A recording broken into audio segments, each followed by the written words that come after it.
something to make you look around and say, hey, you know what? I live in a pretty great country. President Trump is calm, on point, on his game. And unlike the last guy, he is competent and coherent. Come on, man. We're not bending the knee anymore. We're here to take a stand for God and country. This is the Steve Gruber Show. Well, it sure is good to see you early on this Wednesday, the 1st of October, live in the shadow of Detroit, kicking off another brand new day here on the Steve Gruber Show, fighting for you from the foxhole of freedom. And I always want to know who's in your foxhole. You should know, too, in case of emergency. All right, a lot of things to get to today. Number one, President Trump made a deal with pharma giant Pfizer to lower drug prices for all Americans. It's a huge deal to help those with better health care and pay less money. It's good news. Number two, 800 generals, admirals, and flag officers gathered in Virginia to get marching orders for the future of the United States military, and boy, did they get it. It's going to be the end of woke BS, and time for some real fighting men and women to take the front of the line again. Number three, by the way, we'll start here. The government is shut down officially. Not sure what that means. We'll look into it. It's not my top story today, but I'll let you know it happened. The government shut down at midnight, so some things will be rolling out today. You'll hear more about it. Don't care that much. If you asked me what the greatest threat to our nation was a year ago, certainly not a government shutdown. I might have told you it was our open borders, though. We had millions of people pouring in, gotaways everywhere, an untold number of terrorist threats setting up shop in hometowns across this country, major cities caving under the influx. It was all going on. But now we have zero, or close to zero, people coming across our border. The invasion has been stopped, but we're still having to deal with the blowback, the consequences. That's pretty clear, right? That's pretty clear. Now we're seeing the results of the Democrats' destructive policies on invasion from within. President Trump explained it yesterday. Listen. We've brought back the fundamental principle that defending the homeland is the military's first and most important priority. That's what it is. Only in recent decades did politicians somehow come to believe that our job is to police the far reaches of Kenya and Somalia while America is under invasion from within. We're under invasion from within. No different than a foreign enemy, but more difficult in many ways because they don't wear uniforms. No, they don't wear uniforms. You know, the issue is a significant and expensive challenge that affects the safety of Americans like you and I. Addressing it requires coordinated action from various agencies, including DHS, the FBI, ICE, and, of course, local law enforcement, too. The effort relies on collaboration and broad support. Why? Because we're in real trouble. We are in real danger in many places. So much so, in fact, that this is the kind of advice floating around on TikTok these days. Listen to this. You can just kill ICE agents. You know that? You can just kill them. You don't have to hold your phone in their face and ask people when their birthday is and ask people what their name is and then try to find wherever they end up in Los Angeles. You can kill them. This isn't about social media clout anymore. This isn't about video. This isn't about the phone. This is about get a gun and start killing ICE agents. They are deputized corrections officers. Kill them. Well, if someone hasn't opened an investigation into that user yet, they better do so stat, because this person's not joking clearly. This isn't theoretical. Lunatic leftists are attempting to commit violence against ICE agents every day. We've already seen it, and harming others in the process, like the idiot who killed detainees while shooting up that ICE facility in Dallas just a few days ago. He was radicalized just like that dangerous individual on TikTok. This person, however, took action, killed people. DHS Assistant Secretary Tricia McLaughlin says the problem is real and it's rampant. Here's what she says. The evidence points to the fact that this individual very much hated our law enforcement.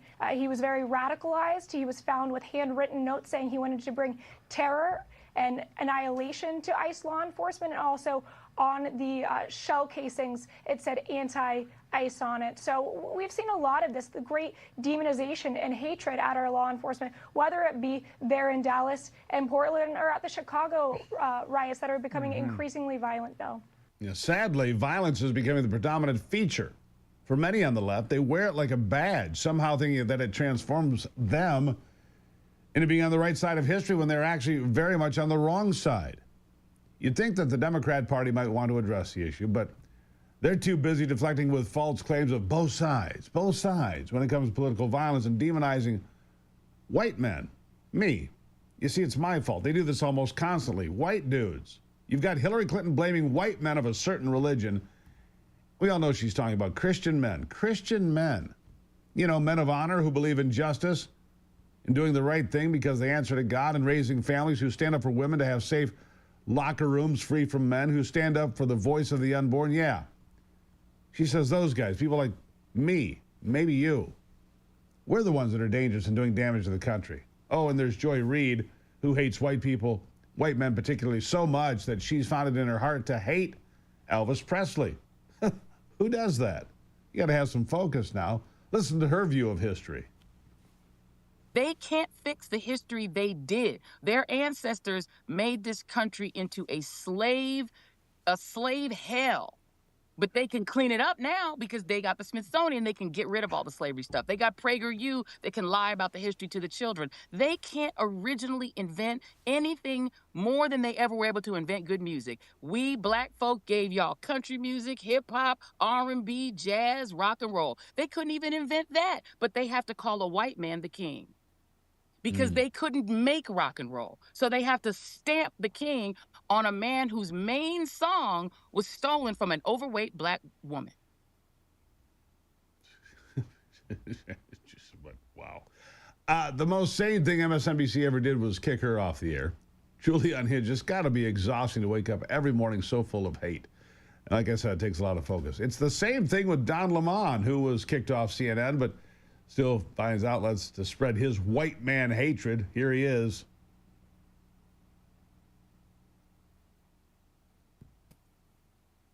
White men, something is broken.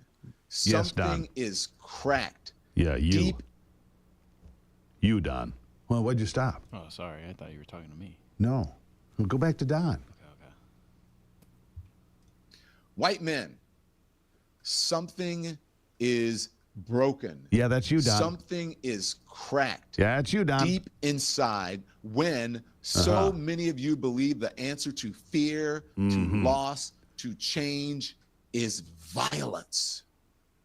Vile comments. Are you listening to me? Not really. No, not really. You got to be kidding me. Statistics show that black men are arrested for violent crime at a rate so much higher it doesn't even matter. But you don't see me wasting my time morning and night pointing that out, because I think we should deal with violence across the board, period.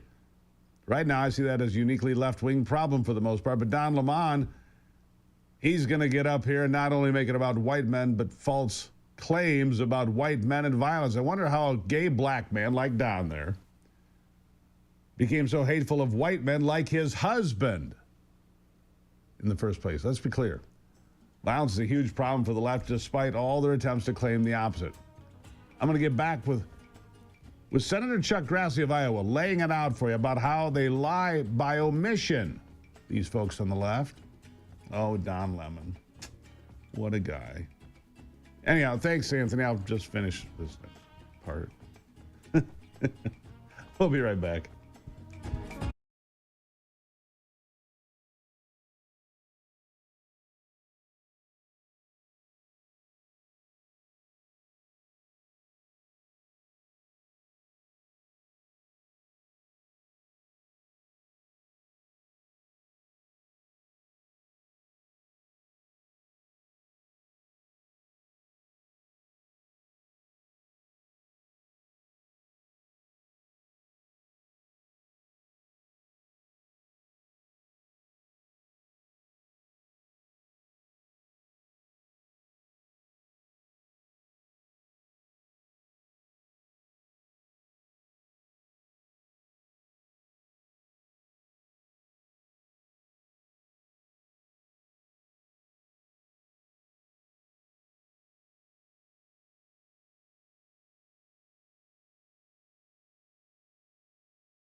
You know, they lie by omission when it comes to violence and crime. They've done it for a long time, like telling you, oh, the most violent states are red states. Yeah, because of blue cities with Democrat mayors. Chuck Grassley laid it right out. Man to be trusted, here he is. Democrats missed a key data point when they assert that the most violent cities are in red states. Almost all of those cities are run by Democrat mayors. Axio reports that of the 20 cities with more than 100,000 residents and the highest murder rate, 19 have a Democrat mayor. President Trump is willing to work with these mayors, but they keep turning down the offer for help, despite the fact that President Trump's efforts are working in places like D.C. and Memphis. Yeah, 10 murders in D.C. since the 11th of August. 10. That's it. It's October. So half of August, all of September, 10 murders. 19 of the 20 most dangerous, violent cities run by Democrats in America. That's a statistical fact, but let's not forget that statistics have real-world consequences, devastating ones. When you declare your city a sanctuary, you get the brutal murder of a 5-year-old or a mother of 5, like Rachel Marin, for example, at the hands of an illegal alien who bounced from sanctuary city to sanctuary city. No consequences until it was too late for Rachel. She was murdered brutally. When you let career criminals back on the street, crime after crime, while you throw around terms like restorative justice, you get the brutal murder of a 22-year-old aspiring teacher like Logan Federico. These are real-world consequences, and Logan's dad isn't going to let anyone forget that. Here he is. Listen. She was 5'3". She weighed 115 pounds. Bang! Dead. Gone. Why? Because Alexander Devontae Dickey, who was arrested 39 goddamn times, 25 felonies, was on the street. How about that? How good are we doing for our family? How good are you doing for your kids? He should have been in jail for over 140 years for all the crimes he committed. And yet this criminal has only spent 600 days in jails over the course of 10 years. He murdered her. Not someone who belongs in society. Logan Federico should be home alive, and that criminal should have been in jail for years. But Democrat policies enabled this tragedy in the name of rehabilitation. They've completely neglected justice. Hillary Clinton, Don Lemon, Joy Reid, they want you to believe that the white man is the greatest risk to America, while stories like this are commonplace. You want to call me a bigot because I want the Logan Federicos and Rachel Marins of our country to sleep safely at night? You're insane. I want crime punished. I don't care who does it. I want crime punished. I don't care who the criminal is. The leaders of the Democrat Party used to preserve some shred of sanity on the issues of crime and immigration. What changed? How about here's Bill Clinton back in 1995. Remember this?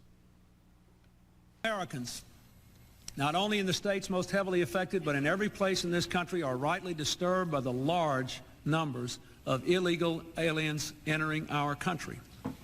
The jobs they hold might otherwise be held by citizens or legal immigrants. The public service they use impose burdens on our taxpayers. That's why our administration has moved aggressively to secure our borders more, by hiring a record number of new border guards, by deporting twice as many criminal aliens as ever before, by cracking down on illegal hiring, by barring welfare benefits to illegal aliens. Yeah. Is he the problem? Guess what? He received a standing ovation for that announcement. A standing ovation. And by the way, here's his wife. Remember this woman? Her name's Hillary. Roll it. As to illegal aliens, we agree with you that we do not think the comprehensive health care benefits should be extended to those who are undocumented workers and illegal aliens. We do not want to do anything to encourage more illegal immigration into this country. We know now that too many people come in for medical care as it is. We certainly don't want them having the same benefits that American citizens are entitled to have. Wait a second. I thought that was a far-right, alt-right, bigoted position from fascists, Nazis, and white supremacists. You see, the Democrats want to shut down the government over it, by the way. Free stuff for illegals. Whether it's crime, illegal immigration, Democrats are putting law-abiding Americans at the bottom of the totem pole, and it's dangerous. It's the enabling of the invasion from within, and it's your job and mine to remind our fellow Americans of the cost of this kind of invasion and to continue to support candidates who will do their dead-level best to stop it. We need to step up. And yes, the government is shut today because the Democrats wanted $1 trillion with a T. $1 trillion in new spending, much of which would have gone to people in the country illegally to get health care. How much do you get your health care for? Is it free? Is the government trying to hand you checks, cell phones, a place to live, free food? Yeah. All right. We'll leave it there for a moment. Where do you live? Do you have a well in your yard? Well, if so, you're already halfway to a geothermal system. Just add a well connect in as little as 8 hours and start saving big. I'm telling you, save big. You'll cut your heating costs in half, extend the life of your furnace, cool your home more efficiently, too, all without major renovation. It is the fastest, most affordable way to bring geothermal to your home. Right now, you have just 3 months left to cash in on the big government rebates and bonuses that could mean saving thousands of dollars because those subsidies will disappear by the end of the year, part of the big, beautiful bill. So don't wait. Get on the road to geothermal now. I'm telling you, I've had people tell me they've saved 90%. So if you've got propane, heating oil, wood, whatever it might be, however you heat your house, and you've got a well in your yard, you are well matched. If you're a do-it-yourselfer, you can save even more money. Go look at all. You can see the video here. It's really remarkable. It's patented, made in America. WellConnectGeo.com. It's a fascinating system. WellConnectGeo.com. Made in America. Built for your well. Built for your life. WellConnectGeo.com. I'll take a break and be back. Nice to see you this morning.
All right, a lot of great places you can find the program.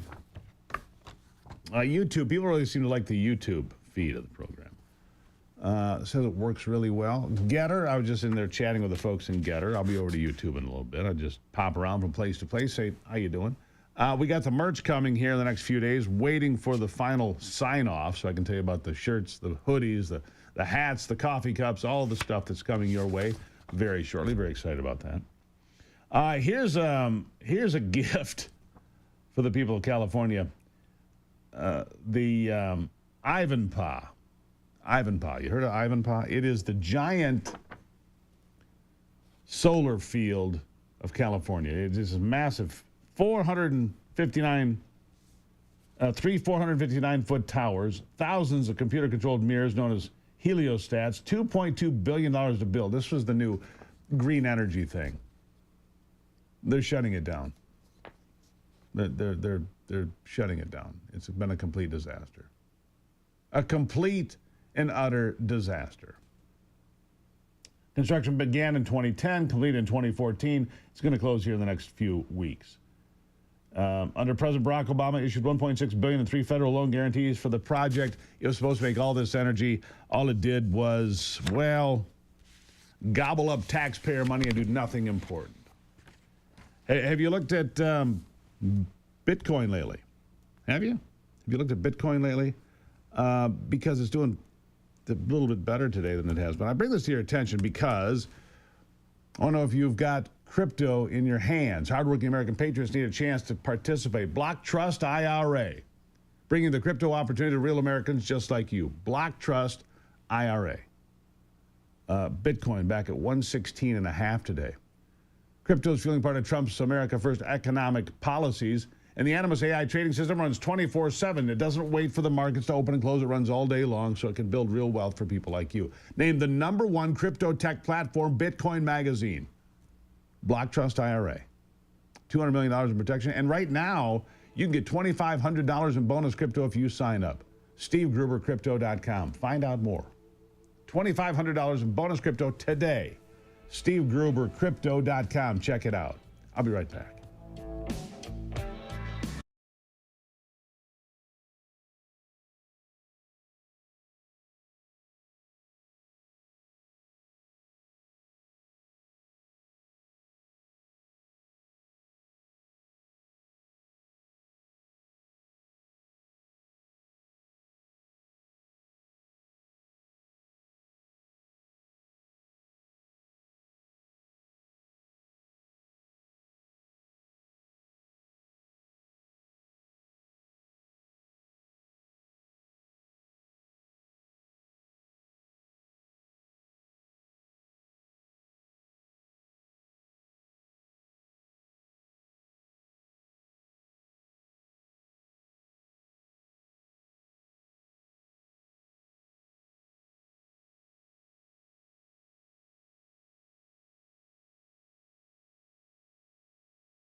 All right, let's jump back into it now. What about all these? We saw this all over. It's been 3 weeks today since our friend and colleague, Charlie Kirk, was gunned down and murdered in public in front of 3,000 students, Utah Valley University. Shocking to all of us. I was live on the air when his death was announced, having spent an hour covering the story as it unfolded. Tough place to be. Tough on my 20-year-old, tough on my wife, tough on all of us, tough on a lot of people. And yet, we then turned on social media. We get on the computer, and suddenly there's people dancing and celebrating and seeing how wonderful it is. Charlie Kirk's talking out his neck. Just horrible things said. And then we find out some of these people are, people that work down the street or live around the corner or teach our kids.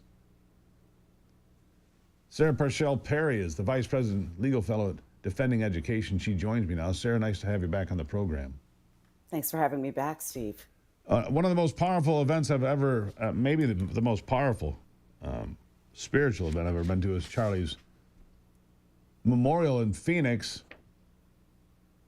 And it was incredible. And you see 100,000 people in the building, another 100,000 that showed up in town or more outside. It was a remarkable event. And yet you've got these people dancing on the grave of a 31-year-old father of two, gunned down, murdered in public, that millions of people saw because it was on so many, different feeds. Everybody saw it, sadly. Yeah. Can't unsee it. You'd like to unsee it. But these teachers, you say that you find that to be unfit. I don't disagree with you. Unfit to stand in front of a room and celebrate the death of a young man murdered in public for what? Having a different opinion? How un-American could these people possibly be? What are your thoughts? It's interesting. There's a difference here between what is right and what is legal. And unfortunately, our First Amendment jurisprudence protects individuals unless they are in front of a group of students, standing in front of the class in their own official capacity, saying, I'm glad he died, more should die. One teacher, in fact, actually played a video of him for the class being assassinated and then proceeded to essentially expositorily sort of expound on exactly how bad of a person he was. Within that context, that individual was legally and rightly fired. There is no First Amendment right to get up and speak as a government employee and celebrate murder in front of a room of impressionable minors. But a lot of these teachers are getting on social media and they are exploring sort of all of the parameters of how much they can celebrate without actually being fired. Well, many of them, I think, are finding out, and rightly so, that they are in fact unfit to teach. We expect a lot of these teachers unions to come back and fight them. We expect the ACLU to come back and fight these firings. But what is moral here, what is right here, is that these individuals are unfit to get up in front of a room full of impressionable minors, celebrate someone's murder, and especially so someone who championed the cause of free speech, which in fact turns the entire narrative of Charlie Kirk being a Nazi or a fascist utterly on its head. Yeah, what is the pinnacle of being a fascist? Sarah, I'm going to answer my own question here. The pinnacle of being a fascist is to murder somebody for speaking an opinion you don't like. That's the pinnacle of being a fascist. So they murdered Charlie Kirk for his point of view, for his First Amendment rights, and then call him the fascist after they murdered him, just like any fascist would do. It's just, it's remarkable, isn't it? It really is. And we have to really view this within the context of the fact that these are public servants. 90% of America's school kids are sent to public schools. And most of that is all determined by zoning, right? Wherever you live determines where your child, where your son or daughter actually goes to school. We can't relegate the decisions that we make within the context of where we're going to live to ultimately say, I'm going to subsume or divest my rights to be able to oversee my child's own upbringing, their moral development, their character development, simply by a function of where we've decided to live, because ultimately the teachers in America cannot be trusted. And I want to be very clear here. I'm not speaking for all teachers, but there is a disturbing number of teachers, especially so in middle America, who have taken to social media and public platforms to celebrate this murder, this assassination, and ultimately called for more assassinations for any individual who aspires to hold conservative perspectives or Christian worldviews. That is unacceptable in the modern American discourse, and it's not the way a pluralistic society is supposed to operate. No, it's not. And, you know, I sit here and I see this happening, and I'm wondering, how did these people become so hateful? Because, look, I'm not a Nazi, but I have to say this almost daily now. I'm not a Nazi. I'm not a fascist. I'm not a white supremacist. I could be a Christian nationalist, I suppose, because I'm Christian and I believe in America. So I don't know what Christian nationalist is exactly, but Maybe that is me. Does that make me dangerous? No, it makes me a good damn neighbor is what it makes me. Makes me somebody who's going to look out for your house and your kids. I don't care what color your kids are. I don't care what color you are. I don't care about these things. I care that you're contributing to this thing we call America. That you're trying to make it better and not tear it down. That's what we're supposed to be doing. And yet, these people, lots of these educators, whether it's at the high school level, certainly in college lecture halls, try to tear the place down every single day. What kind of discipline does it take to hate America and to hate your neighbors so much every day?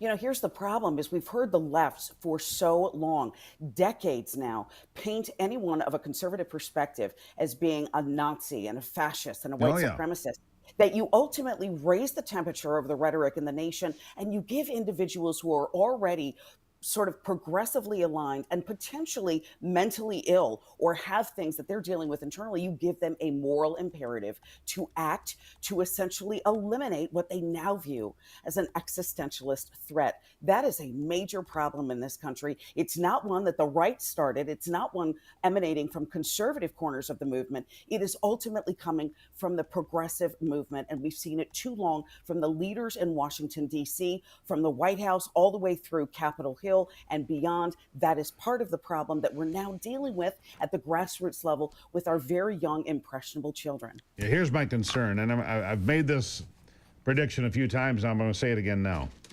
My concern is that ordinary folks are now going to be targeted. And what I mean by that is that some schlub is going to be walking down the street with his red hat on, and he's going to get shot for nothing more than that. He's going to get shot for wearing a red hat that says "Make America Great Again" because he voted for a different political candidate, had a different political point of view than the guy that kills you. It's coming. I mean, we see the attacks on faith, we see the attacks on politics. It's coming. It's just a matter of time. I'll give you the last word.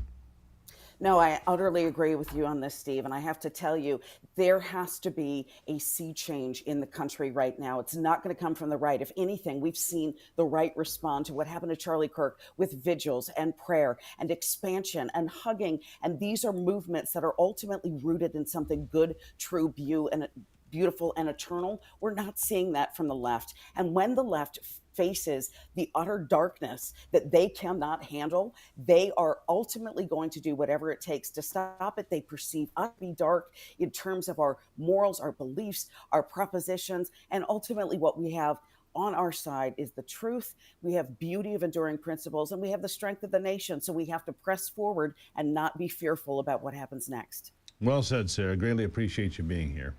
Thank you. Thank you so much, Steve. Yeah. We will carry on. We will. And we will speak our truth fearlessly. It's what we do. It's who we are. And no, I am not the problem. I'm just a guy down the street. I'll be right back. It's the Steve Gruber Show.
Welcome back to the program. As you know, just last week, the Trump administration and the Secretary of Health and Human Services, Bobby Kennedy, made news with their announcement linking Tylenol among pregnant women to possibly having a relationship to autism.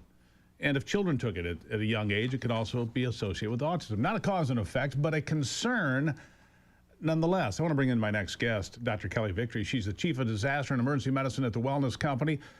Doctor, nice to see you again. Thanks very much for having me, Steve. My question is going to be a little bit different here. I've seen these crazy stunts, I don't know what else to call it, of pregnant women on social media saying, oh, so Trump said don't take this, and taking handfuls of Tylenol and washing it down. I think they think that's cute. And I saw a lot of people objecting to the Trump administration doing this on the left. You know who I didn't hear object? Tylenol. I didn't hear Tylenol come out and object to this news conference at all. Why would that be? Well, Tylenol really, first of all, let's be very clear. The association that was posited between autism and something was with acetaminophen. Tylenol is a brand name, so I feel badly for them in the same way that Kool-Aid and Kleenex have been tarred in the past. They are brand names. Acetaminophen is what we're discussing. But as you said, these stunts by anyone who would, for any reason, take a medication unnecessarily simply to prove a point, while pregnant or otherwise, is really insane.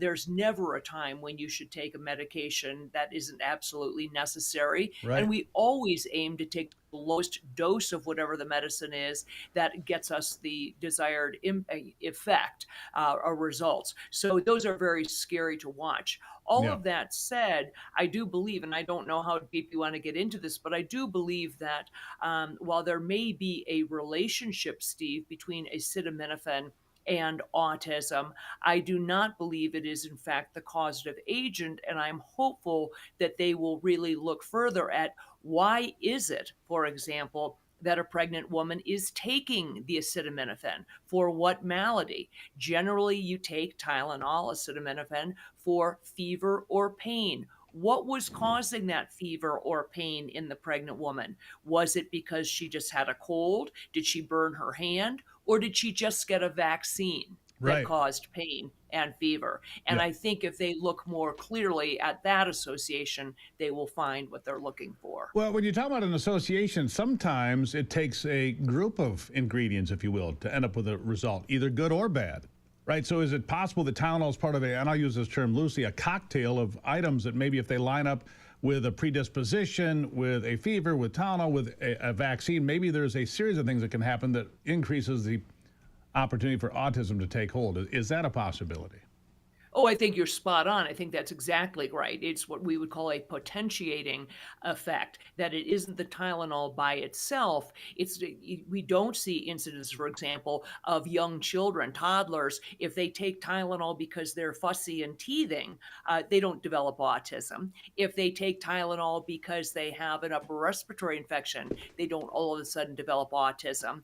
It's when they come home from the pediatrician's office fussy and with a low-grade fever from their vaccines that we're seeing that association. So I think, yes, you are exactly correct. There's something about the combination, the cocktail, the potentiating effect of the Tylenol given in conjunction with the vaccines that I believe is likely the causative factor. You know, what an aggressive counterattack, though, by Democrat politicians and talking heads on the left. I mean, really aggressive, pushing back against this. Why do you think these forces are so hesitant to even have a conversation? I mean, it's a conversation. And by the way, you can go back to 2017 tweets from Tylenol, the brand name, saying, we do not recommend this for pregnant women. They put that out there themselves. It's not like it's a shock, right? No, well, it's interesting because there's a disconnect, Steve, and I say this as a physician, between what was presented to us and what is available in our literature and what you are seeing, for example, on the Tylenol social media feed. As a physician, if I am looking for guidance on whether or not a drug is safe to give during pregnancy or if there's any contraindication to giving it with another drug, I don't go to that drug manufacturer's social media feed. I don't go to X or to Twitter, or to Instagram. I go to my sources. the PDR, the physician's desk reference, or Hippocrates, which are the two sources. And if you look at those as of the day they made that announcement, those sites still did not have any disclaimer on avoiding Tylenol during pregnancy, Right. nor do they disclose that it hadn't ever been tested in pregnancy. But it's looking like that's actually the case. So once again, what we are seeing is a lot of dishonesty, fraud, lack of transparency, likely corruption in how these things made it to market. And one more thing. We're seeing a lot of people run their mouths that have no idea what they're talking about. We see that a lot, don't we, on social media? All the time. I've said, I hope that the next crisis involves something that I know nothing about, like international commodities pricing, so that I can weigh in incessantly and argue with people who have entire careers based on those things. Right. But, in fairness, I've seen doctors on both sides of this argument. But I digress a moment. Here's the best thing. If you don't get sick, you don't have to treat it. If you can avoid illness, if you can stay healthy, that's the best plan of attack, isn't it? 100%. And that's what we've really lost the plot here, Steve. There's been so much focus constantly on vaccines, as if we can vaccinate our way to good health. The best thing you can do, and this is truly part of the MAHA movement, is to focus on the basics: good nutrition, adequate sleep, regular exercise, stress mitigation. Those are the things that are the most important to overall health and wellness. And if you're looking for some more solutions, it is the Wellness Company where Dr. Victory works.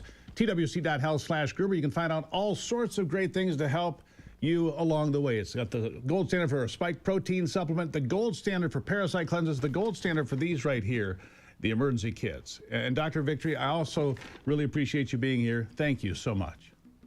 Thank you for having me. Greatly appreciated. twc.health/Gruber. These emergency kits, don't be caught without them. Anti-parasitics, antibiotics, it's all here, all right?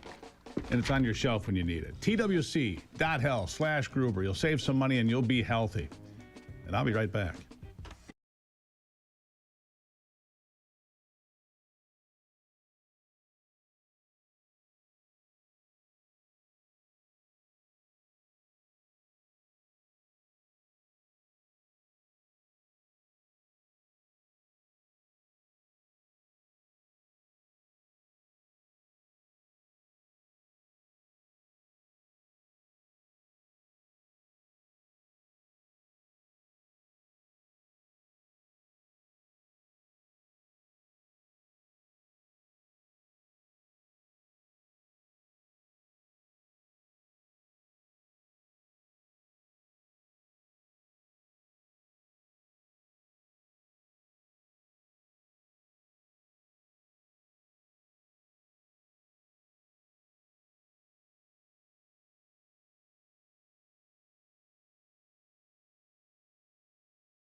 All right, it's 5 minutes until the top of the hour, and the government is still shut down. Just thought you needed an update.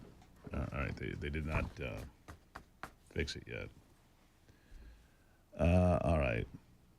Let's see here. YouTube is going to pay $24.5 million to settle a lawsuit from Donald Trump. Settle a lawsuit, $24.5 million. Man, he's just on a winning streak, right? YouTube agreed to pay $24.5 million to settle a lawsuit filed by the president after he was suspended by social media platforms following the J6 incident. This makes Alphabet-owned YouTube the last of the big three tech social media companies sued by Trump, which included Meta, Twitter, former Twitter, not Elon Musk's X. So YouTube's going to pay $22 million to settle the claim to a nonprofit Trust for the National Mall, which is dedicated to restoring, preserving, and elevating the National Mall, and then $2.5 million to settle with other plaintiffs like the nonprofit American Conservative Union. So they took a pounding. They took a pounding. Yes, they did. And well, so it is.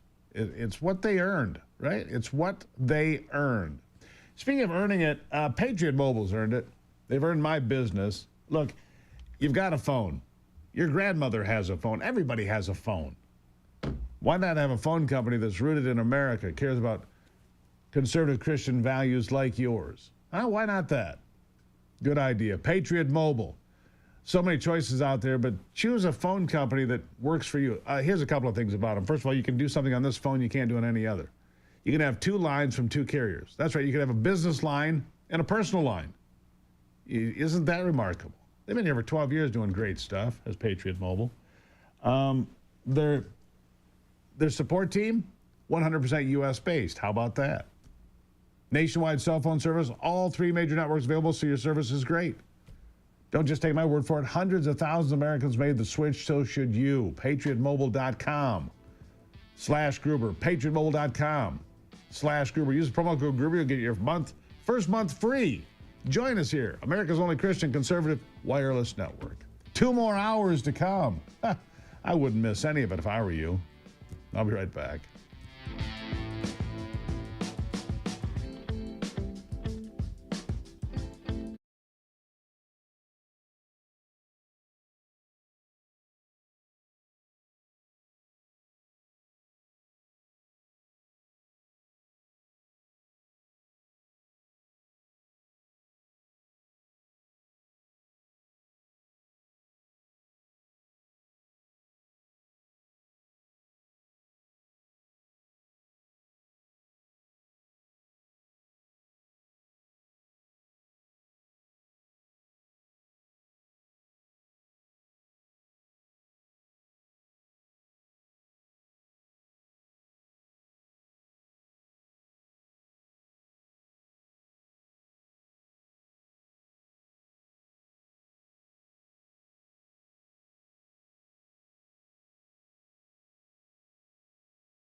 something to make you look around and say, hey, you know what? I live in a pretty great country. President Trump is calm, on point, on his game. And unlike the last guy, he is competent and coherent. Come on, man. We're not bending the knee anymore. We're here to take a stand for God and country. This is the Steve Gruber Show. And welcome to a Wednesday. It's a big day in the news again. They all are, right? I'm here fighting for you from the foxhole of freedom, giving it all I've got to make sure you're the most informed audience in radio, television, streaming, wherever you get the show. Thank you for being here today, fighting for you from the foxhole of freedom, like I said. Here are three big things you need to know. Number one, a new poll should be another wake-up call for the Democrat Party that appears to not care about this country or the majority of the voters. The GOP winning the generic ballot for the midterms right now. A bit surprising. Number two, government shutdown here. Is there one? Yeah, there is. Had you noticed? Not really. But why did the Democrats push this so hard? They thought it'd make them popular? Spoiler alert, it won't. And number three, here it is. Maybe you saw this yesterday. The days of the U.S. military being woke have come to a screeching halt, to a bitter end. And for millions of us, that is a huge relief. It is. In an unprecedented move, more than 800 generals, admirals, and flag officers were summoned to the nation's capital for an in-person meeting with the Secretary of War, Pete Hegseth, and of course the President, too. And what they laid out is a new vision. Or maybe a better way to put it is a restored vision for our fighting forces, for the men and women that are out there with the uniform of the United States military, whatever branch they might be in, right? A new vision. Secretary of War Pete Hegseth reset the standard for military service this way. Listen. This, and I want to be very clear about this, this is not about preventing women from serving. We very much value the impact of female troops. Our female officers and NCOs are the absolute best in the world.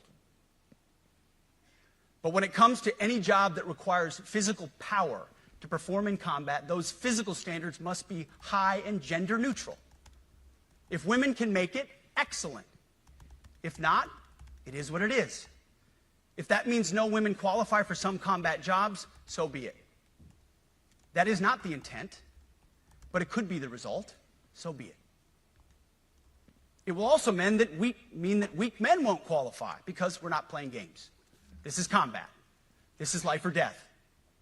As we all know, this is you versus an enemy hell-bent on killing you. To be an effective, lethal fighting force, you must trust that the warrior alongside you in battle is capable. Capable. You see, we're not going to take women out. We're just going to set the standards here. Something like 145 women have become Army Rangers. You know why? They were capable. That's why they were capable. Don't lower the standard. Meet the standard. Of course, he got a bunch of nonsense from the left. Doesn't matter. His fighting force will protect them, too. The fighting force that they're retooling will protect those people, too, to flap their gums and the Keith of this world. Oh, what's his name from ESPN? You know what I'm talking about. Sometimes, so I'm pulling a blank on him, which is okay. It's okay. President Trump also says our ultimate strength comes from our culture. Our culture, not just the Army, but who we are as a people. Listen. From Sparta to Rome, to the British Empire, to the United States of America, history has shown that military supremacy has never been simply a matter of money or manpower. At the end of the day, it is the culture, spirit of our military that truly sets us apart from any other nation. Our ultimate strength will always come from the fierce people and those brilliant people with such pride and the unbending will and the traditions of excellence that have made us the most unstoppable force ever to walk the face of the earth. And that's what we are. Yeah. From our culture, from our standards, from our meritocracy, from our roots. A brilliant fighting force. And there's a reason for that. The president says we must meet our enemies, China, Russia, North Korea, Iran, whoever it might be, we must meet our enemies. China, number one, with unparalleled strength. Unparalleled strength. We have to meet them as warriors, as Pete Hegseth would say. Listen to this. In the coming months, we'll be making even more historic announcements to fully embrace the identity of the Department of War. I love the name. I think it's so great. I think it stops wars. The Department of War is going to stop wars. If we are as ruthless and relentless as our enemies, the United States Armed Forces will be totally unmatched in the future. Yeah, totally unmatched. By the way, I'm just going to say this outright because I believe this to be true. We are on our way to a war of some scale in Venezuela. It's what I believe. It's what I'm hearing. You've been warned on. We are going to have some sort of conflict much more significant than blowing up drug running boats and speedboats in the Caribbean. That's why, that's part of the offshoot of what happened here in Washington and Virginia over the last 48 hours with all these flag officers. There is a new plan to protect the Western Hemisphere. It's going to start in Caracas, Venezuela. Listen to this. Together with the leaders here today, we're also restoring a needed focus on defeating threats in the Western Hemisphere. Throughout this region, cartel terrorists have been allowed to wage a relentless campaign of death and destruction on our country, all because we had weak leadership on top. And we did a great job with it first term, but this is something else what we're doing now. We're taking it to the next level, probably next level times 3. But we had COVID come up, and we had to take care of that. We did a great job with COVID. We had the therapeutics, it's just Regeneron, so many things we did for COVID. But we had to focus on that, and every other country in the world was being decimated by COVID. So we had to change gear a little bit to take care of that. But under our leadership, the military is now the knife's edge in combating this sinister enemy. Well, I'd like to tell you we got a couple of brand new partners here at the program, and we appreciate that. And Ivy found both of these partners because she cares about health and nutrition. She went out there and ran down the best vitamin company she could find. Victory Nutrition International. Protovite, great product for your tiredness. We've been taking these for several months now, so we have experience. It's not something we're just ripping the curtain back on. Good stuff. Tired of taking vitamins that don't seem to work? Protovite is a breakthrough liquid formulated to absorb quickly so your body actually uses it. When we say multivitamin, we mean it. Over 100 nutrients, B vitamins, amino acids, zinc, plant extracts. You get the daily support for energy, focus, immune health, everything you need only from Victory Nutrition International. Nutrition that gets in. Start your mornings with Protovite and feel the difference. Get 20% off today. I'm going to tell you, we've been taking it for months now, and it got the Ivy seal of approval. VNI.life/Gruber. You can save 20% today. The promo code is Gruber. VNI.life/Gruber. Look, trust Ivy. I do. Ivy Watch.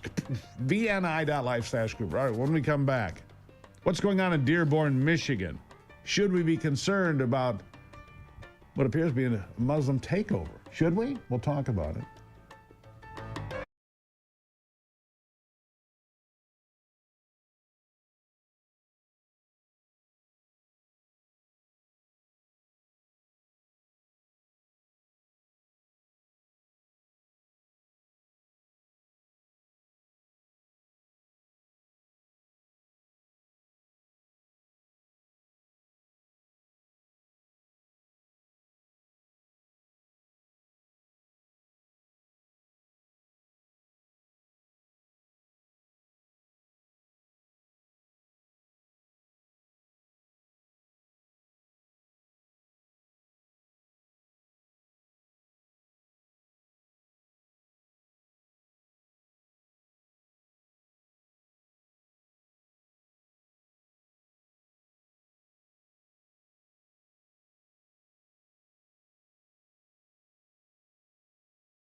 All right, back to it now. Digging in. Dearborn, Michigan. In the headlines a lot these days, especially after the mayor told a pastor at the school, at the city council meeting, not the school board, the city council meeting. He was not welcome, not just in the city council meeting, he wasn't welcome in the city, is the way that it was taken. Because he's a Christian? Dearborn, if I'm not mistaken, is also having the loudspeakers out there at 5:30 a.m. for a call to prayer in clear violation of city noise ordinances. Nobody's doing anything about it. Mary Graber is the author of Debunking FDR, The Man and the Myth, a fellow at the Alexander Hamilton Institute for the Study of Western Civilization, and the founder of the Dissident Prof Education Project. Mary, thank you for being here. Well, thanks for having me. You've read, I mean, Dearborn's not too far from where I am, maybe an hour and a half, maybe not that far.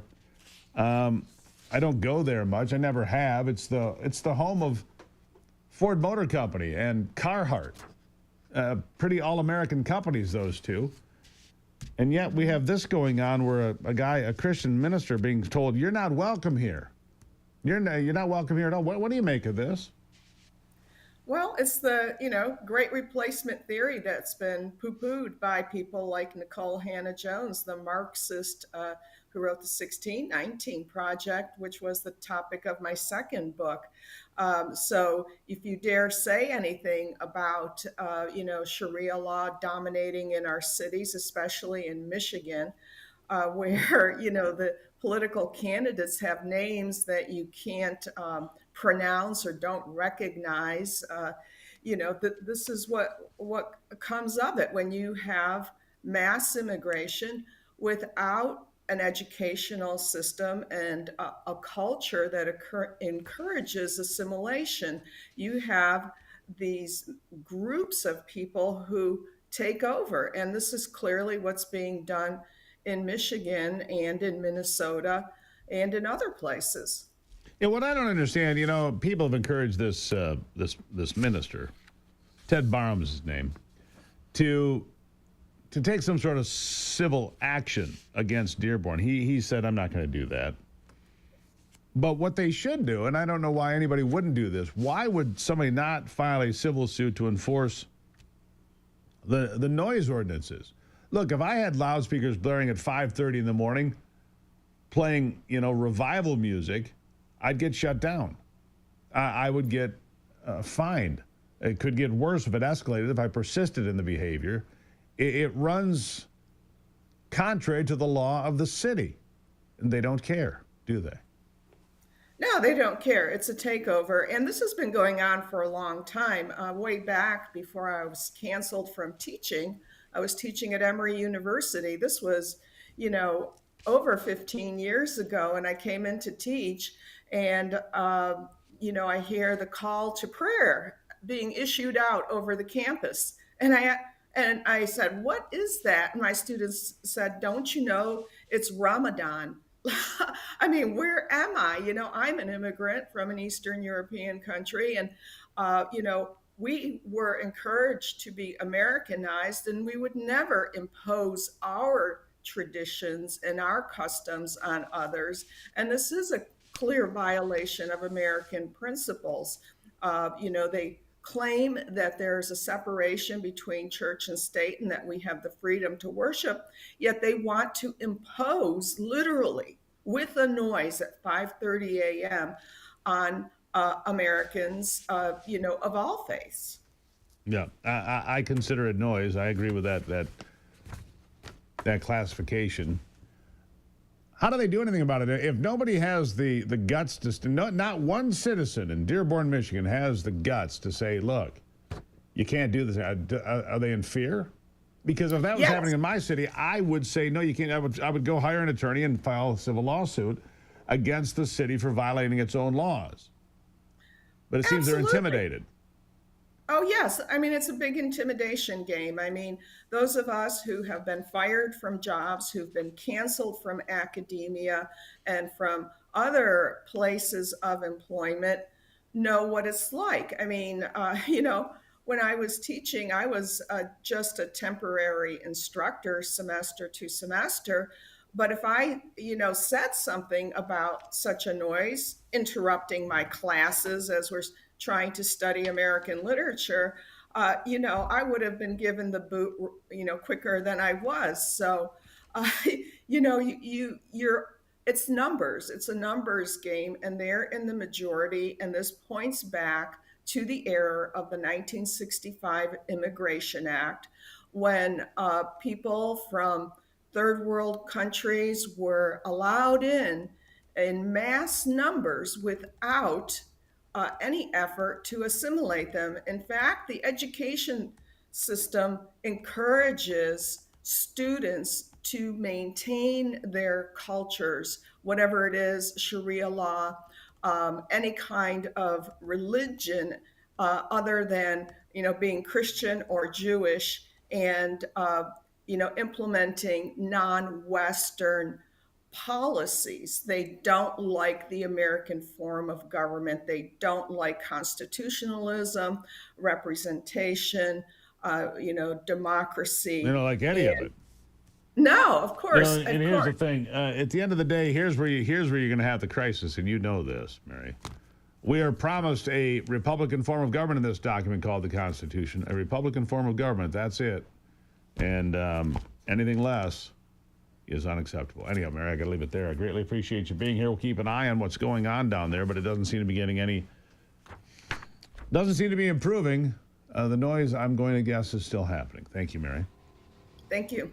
Greatly appreciate it. All right, when we come back, Ken Cuccinelli's going to be here, so stick around for that here on the Steve Gruber Show. Glad to see you on a Wednesday.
All right, the government shutdown in full swing now.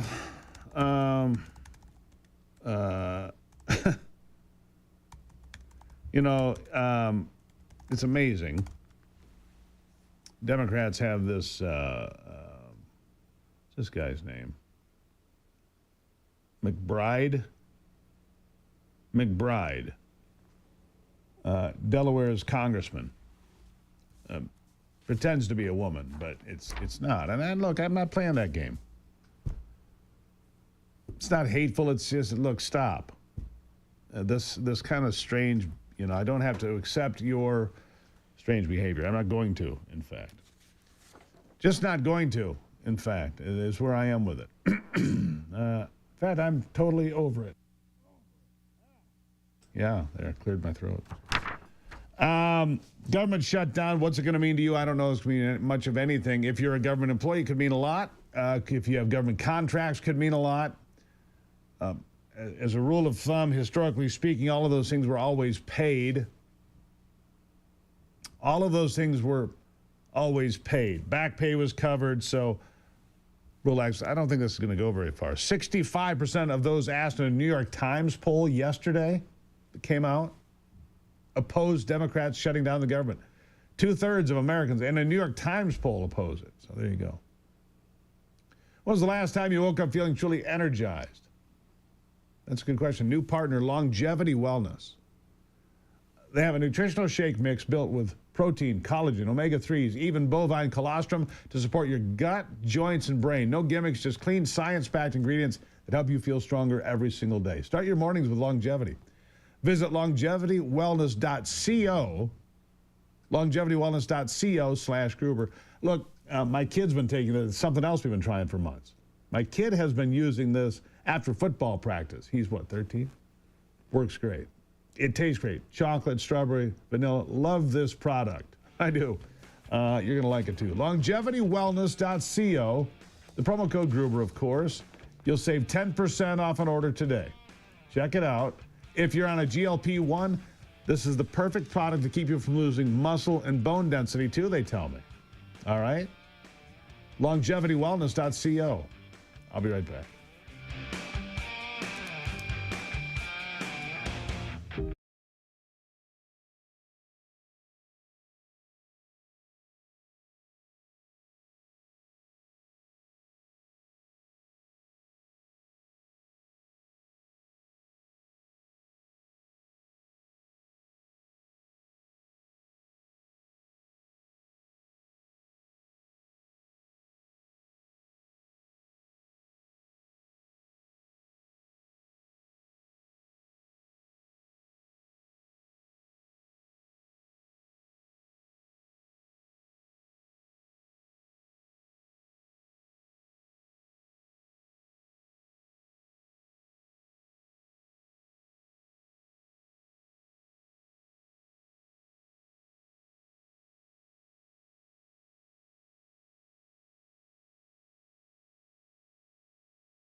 Giving you the best guests and the best information on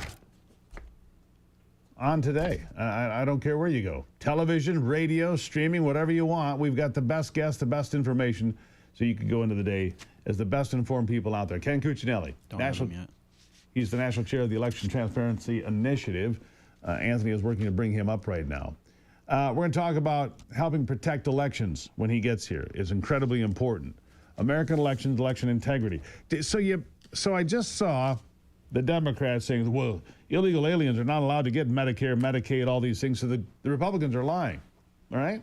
Well, illegal aliens aren't allowed to be the superintendent of giant school districts in America either. And yet we just found out that the superintendent in the Des Moines public school system, 30,000 plus students, was an illegal alien who illegally had a gun, thousands of dollars in cash, has been registered to vote in Maryland since 2012. He's an illegal alien. I thought illegal aliens didn't vote in elections. Meanwhile, at the southern border, Oklahoma's helped arrest 120 illegal aliens behind the wheel of 18-wheelers, 80,000-pound semi-trucks. That just happened the last couple of days. I thought they couldn't have that either. So, is he coming or is he not coming? Nothing yet. I'm going to move on then. You know, we have a schedule here. We set it. Let's see here. Let's go to bite 7. Excuse me. Let's go to bite number 8. Let's go to insanity, shall we? Just for your entertainment purposes. Rosie O'Donnell has mental problems. You know that. But she admits it here in this little clip. She uses her camera and her phone as her therapist. Listen. Say, I changed my mind. We have to say, welcome back to reality. Let's all be Americans together, right? Because what's happening is not only happening to Democrats, it's happening to everyone. And when the Medicaid cuts go in, old people are going to start to die. To die. What he's done yet hasn't even hit us yet. Oh, good Lord. And if he's not stopped now, we have lost our country. And I don't know, Nicole, how it is that some people cannot see it. No, we can see that My you need your therapist help. said, Nicole Wallace needs help. These people need serious help. It's strange to me. It is. Are we good now? Yeah. All right. Ken Cuccinelli with me now. U.S. Election Assistance Commission now accepting public comments on a critical petition filed by the American First Legal to require proof of U.S. citizenship. Pretty good idea, Ken. We've got about 5 minutes here. Let's cover it quickly because election integrity is important. And you know, I just mentioned, just before you came on, this superintendent, Des Moines Public Schools, Right. 30,000 kids, illegal, right? An illegal alien with a gun conviction, has a gun, has been registered to vote in Maryland since 2012. I thought that couldn't happen. Oh, yeah, never happens. Never Yeah. happens. Ever. Never. Except Yeah, this is guy has been happening running around the country. Steve, all over the country. Yeah, he's in charge of students. He's here illegally. He's got guns. He's voting illegally. Ken, we need to clean this up. What can we do to make things better?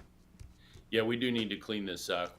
The House has passed the SAVE Act, which would require proof of citizenship at registration to vote. Very simple. And of course, a lot of the Dems, some Democrats voted for it, by the way. It was a bipartisan vote. But the others who oppose it say, well, this never happens, one. And two, it's already illegal for illegals to vote, except there's no way for the federal government or states to enforce it. The SAVE Act gives them a way to enforce it. It's now before the Senate. We'd like to see it connected to must-pass legislation. But as you just noted, there's something else going on, too. The Election Assistance Commission is taking comments on a petition from America First Legal to make the federal form, which is used all over the country, it's part of Motor Voter, include a document proof of citizenship requirement. And people can comment now, between now and October 20th, on whether they would like to see that happen. And that form is what's used by an immense proportion of the people registering to vote. This comes out of Motor Voter, you'll remember. Motor Voter turned out to be one of the worst things ever, didn't it? I mean, yeah, at the time, and it sounded like a didn't smart idea. accomplish what they said. Oh, it accomplished exactly what they intended, I believe. Intended, yes. I said it didn't accomplish what they said. Yeah, it accomplished exactly what they intended, which was to get all sorts of people that were not allowed to vote the chance to vote. I mean, let's be honest, Ken, we'll never know. Probably millions and millions of votes have been cast in this country illegally. in the last few years. I think that's a pretty fair a guess, don't you? I do think that, and you'll recall back when HR 1 was a thing, where the Democrats were trying to do their Washington, D.C. takeover of elections in 2021. That bill had three elements related to what you and I are talking about. One, it automatically required the dumping of all adults, not citizens, on state databases onto the voter rolls. So automatic voter registration. You don't even have the box check like motor voters saying you're a citizen. That's one. Two, it said that anybody who was automatically registered to vote who was illegal wouldn't be punished for voting illegally because, the theory was we put them on the voter rolls. So it legalized voting by illegals. And then three, it created a new vaguely worded crime that if state or local officials interfered with somebody registering to vote, that was a federal crime. And you can just guess what a Joe Biden Department of Justice would have done with that. If you work at the DMV and somebody shows up at the desk that can't speak English, you might have flagged and said, hey, this person's probably not American. Maybe in our state they're allowed to have a license. They would prosecute you. And it would only take one prosecution to stop DMV workers all across the country from ever doing that again. And they would avoid the cleanup of the voter rolls. So all those things were supported by virtually all the Democrats at the time in 2021. So look, this is a real fight. We have a real need. People can go to the electiontransparency.org website to see how to get into this regulatory effort. And then they should urge their senators to pass the SAVE Act. Electiontransparency.org, is that what you said? Yes, it is. That's pretty important, Ken. I appreciate you being here. Electiontransparency.org. The SAVE Act is really critical. And again, absolutely. If an illegal can become the superintendent of 30,000 kids in Iowa, I think they can probably figure out how to vote illegally. Just saying, Ken. I appreciate you being here. Good to be with you, Steve. There you have it. All right, Ken Cuccinelli, everybody. We'll take a look. Go check it out, electiontransparency.org. You want to check that out. We're going to take a break and be back. It is the Steve Gruber Show. Remember, you can follow me on all the social media platforms. All of them. Just slap the like button. We have streaming on, YouTube, X, Facebook, Rumble. We had a couple issues with Rumble today, but we're pretty much everywhere. You should be too. We'll be right back.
The best there is when it comes to information. The best there is for information. My next guest, Ryan Morrow. You've heard his name before. He's been here a number of times. Been a while, though. Investigative researcher for Capital Research Center. Also an adjunct professor, Regent University, and the former director of intelligence for the Clarion Project, a counter-extremism organization. A lot of extremism going on right now. Ryan, thank you for being here. Thanks for having me.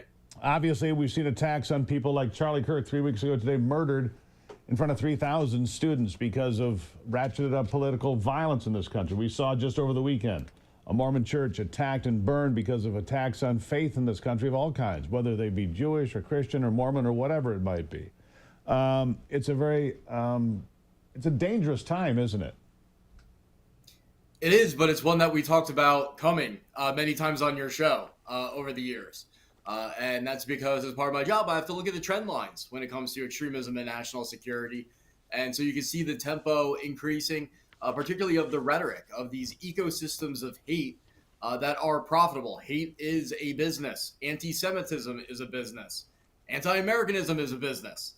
And so you have these large nonprofits that are aligned with the left, but in many cases actually violate progressive and liberal principles and promote the type of hate that they know very well results in people doing things like what happened to Charlie and things like what have happened on college campuses since October 7th. No question.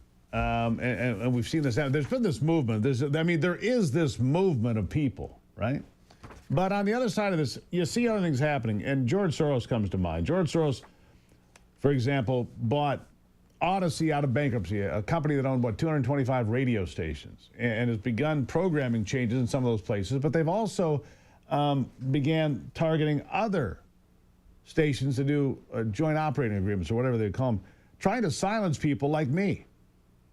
Soros Open Society gave $80 million to pro-terror groups in addition to that. You've just reported this. Tell us what that's about.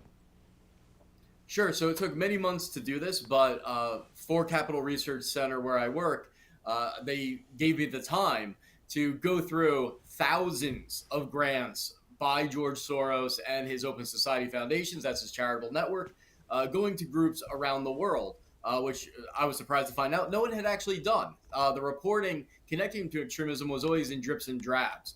And so I focused very narrowly, not even on anti-Semitism and anti-Americanism, of which the dollar amount would be much larger. I just wanted to know how much was going to terrorists and groups that are explicitly pro-terrorism. And when I looked at the numbers and I went through these grants, my mind was blown because they admit that they only disclose what they're comfortable disclosing. And of what they're comfortable disclosing on their website, what I found was over $80 million since 2016 going from George Soros to literal domestic terrorist groups on American soil and pro-terrorism groups in the U.S. and abroad. Like who? Give me some examples here of what we're dealing with.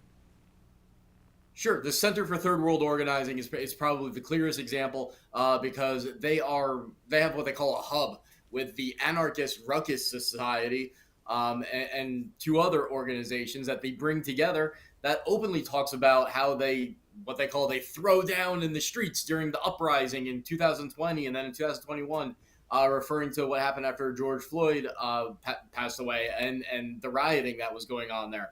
And they boast of training organizations and individuals. So there is an open boasting by the groups that receive Soros's money of engaging in criminal activity. And what we showed in the report is that according to the IRS code, nonprofits, which is a privilege, not a right like free speech, having a tax-exempt organization is a privilege, they are not allowed to engage in criminal activity and have tax-exempt status. They're not allowed to encourage, incite, sponsor, organize criminal activity, but that's what's happening. And the tax-exempt statuses of the groups receiving Soros's money and Soros himself, who finances it, have gone untouched. And hopefully that changes soon because I was pleasantly surprised just a few days ago, I believe it was, when the New York Times confirmed that the Justice Department has launched an investigation basically into the Open Society Foundations in 6 states. That's Soros's group. Based on this report, they actually asked the deputy AG, so why are you doing this? What's the evidence? And it was this report that we released was the reason that they gave. Yeah, well, hopefully they'll dig in. Look, this guy is banned in his own home country. He's not even allowed to go to his home country. There's a reason for that. He's been meddling mostly in the shadows, but sometimes out in the open. He meddled with free speech. He meddled with, social media. He meddled with messaging. I consider him a dangerous individual. I'll give you the last word. Sure. Well, what I would add is that while everyone is talking about RICO and these other possible charges, the case for having tax exempt status is easier. It can be done more quickly. Would be more powerful because that targets the organization as a whole and would cause a flight of donors, those who are unaware that their money's going towards filth, and those who know it but don't want to get in trouble. You could see this network, not just of Soros, but of other groups, crumbling overnight. And so that's why when I released this report, I said, I will volunteer my time to an organization that if you want me to help you make sure your money's not going to terrorists, I'll do that for you. But if you don't take my pretty offer, good idea. if you really want that to happen, you're in trouble. Yeah. I'll make sure your money doesn't go to terrorists. What a concept. Right? What a concept. Ryan, pretty good idea. I appreciate you being here. It's a volatile time in America, that's for sure. It's never been more important to be vigilant about what we're doing, sir. Thank you for being here. Thank you. All right. Really appreciate it. Ryan Morrow. Man, he knows. He's had an eye on these things for a long time and made sure that he's keeping up with all of this. So much going on, though. How could one person do it? I don't know that they could. Maybe this is the place for AI. Maybe. After the break, we'll just take a break, a clean, deep cleansing breath. Maybe some baseball. How about that after the break?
All right, time to check in on sports now with Brock Palmbush. With a look at sports, I'm Brock Palmbush. 4 Game 1s in the Major League Baseball wild card playoffs yesterday. In the American League, Detroit held off Cleveland 2-1. Tarek Skubal struck out 14 batters in 7 2/3 innings pitched for the Tigers. Boston beat the New York Yankees in Yankee Stadium 3-1. Garrett Crochet struck out 11 in 7 2/3 innings pitched for the Sox. In the National League, the Chicago Cubs beat San Diego 3-1 at Wrigley Field. Carson Kelly and Seiya Suzuki homered for the Cubs, and the LA Dodgers thumped Cincinnati 10-5. Shohei Ohtani hit 2 home runs for the Dodgers. Another managerial opening in the major leagues, as the LA Angels will not retain manager Ron Washington. Washington had quadruple bypass surgery and missed the second half of the season due to it. And the Las Vegas Aces advanced to the WNBA Finals by outlasting the Indiana Fever in the 5th and deciding game of the semifinals, 107-98 in overtime. That's a look at sports. Back to you, Steve. All right, well, apparently we'll have Jay DeBoyer joining me here in the next hour. It was almost going to be a 1-2 punch, a government shutdown in D.C. and a government shutdown in Lansing, Michigan. But they've avoided that, at least for now, as they work through some details of trying to get it done, right? So there you go. We didn't shut down the government in Lansing. The government is shut down in D.C., and I don't think that I don't think that the Democrats are going to get the kind of mileage out of it they think they are. I just don't. I think that they're going to get... The New York Times poll shows 65% of Americans not impressed with the Democrats pushing for this shutdown. They're not impressed at all, in fact. 60, and that's a New York Times poll. Think about that. All right, we got a lot to cover in the next hour, and we're going to take a chance to walk away from it for a minute to put a smile on your face. We like to do that too. So we'll take a break. We'll be back. It's the Steve Gruber Show. Glad to have you here. Remember, follow us on all those social media platforms. Back after this.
There's always something to make you look around and say, hey, you know what? I live in a pretty great country.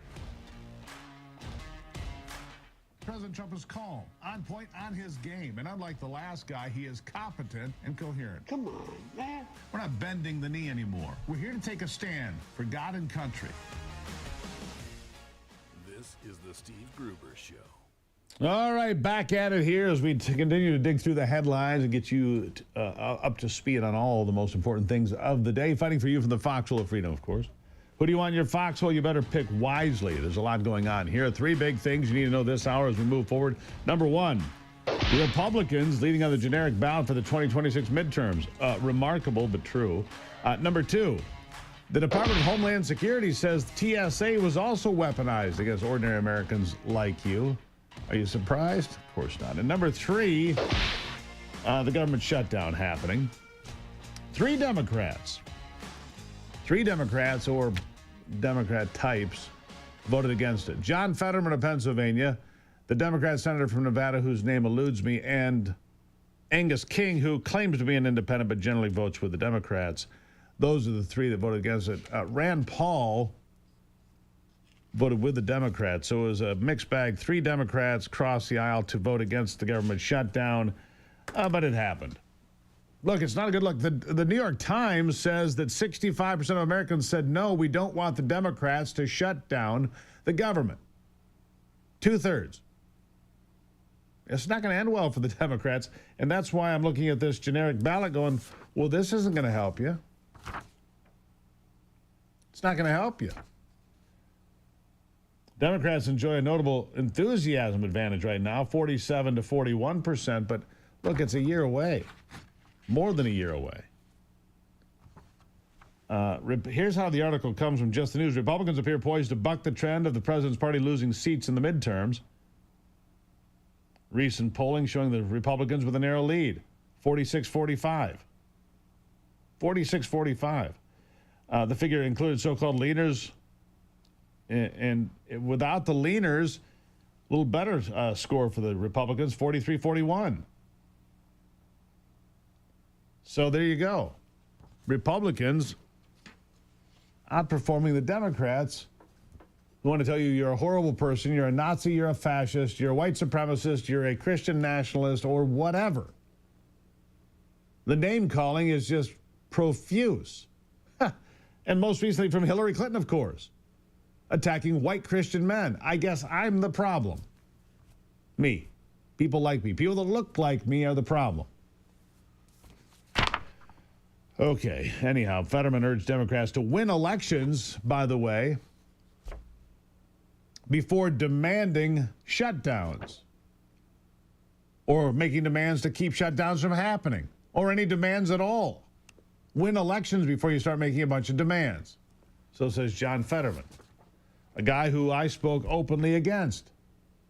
He's turned out to be one of the few reasonable Democrats left. And what's the senator from Nevada? I got to think of her name. It's a hyphenated name. I know that. Catherine Cortez Masto.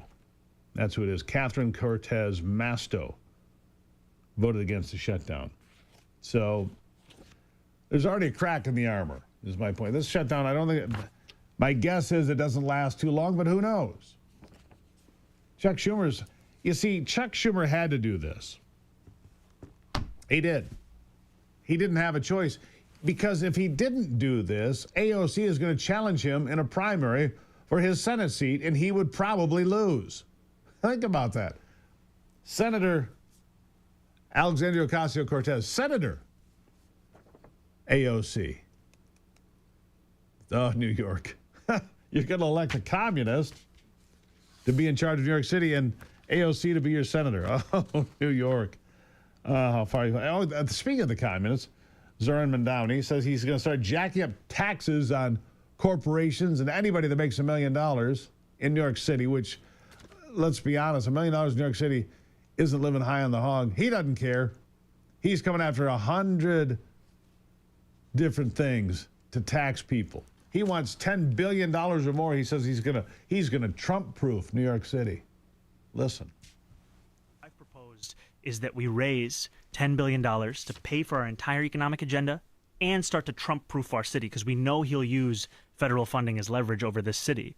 And we will do so in two key ways. The first is to match the state's top corporate tax rate to that of New Jersey.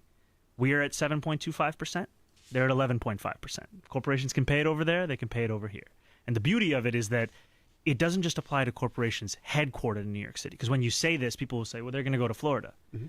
Wherever you are headquartered, as long as you do business in the state of New York, you are taxable for that corporate tax. We're talking about corporations that are making millions of dollars, not in revenue, but in profit.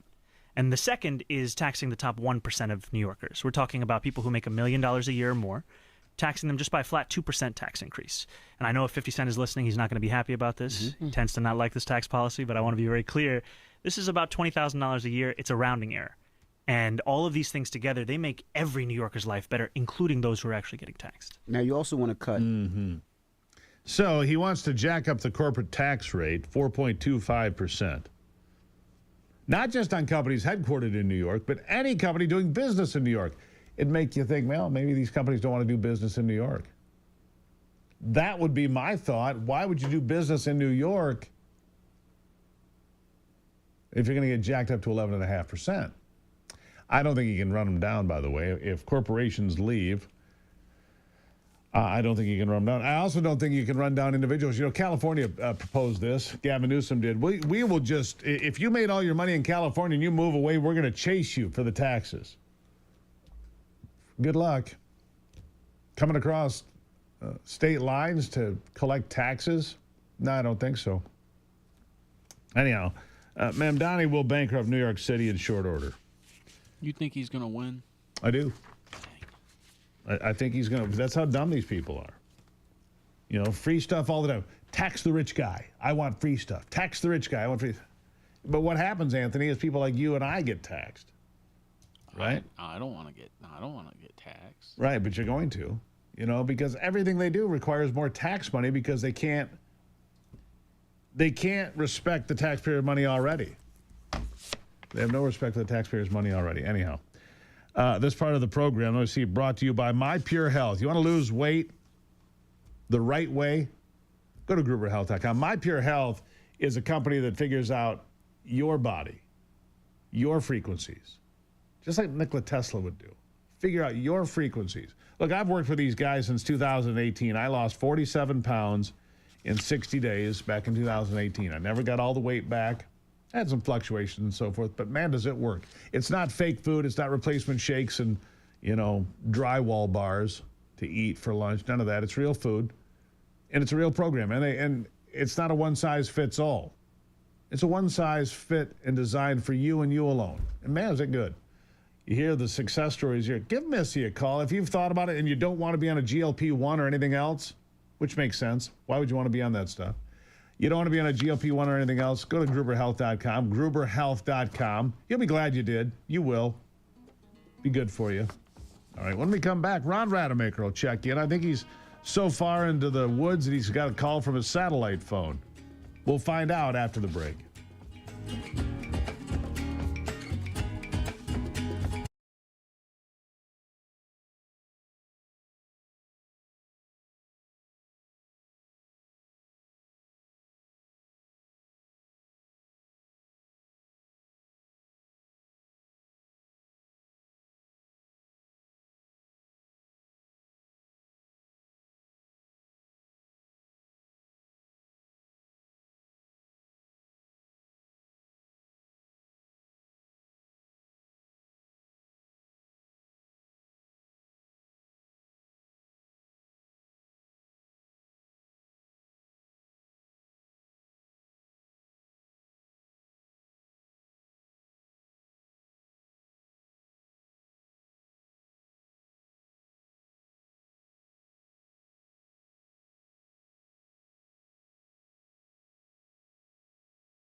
New music would be nice.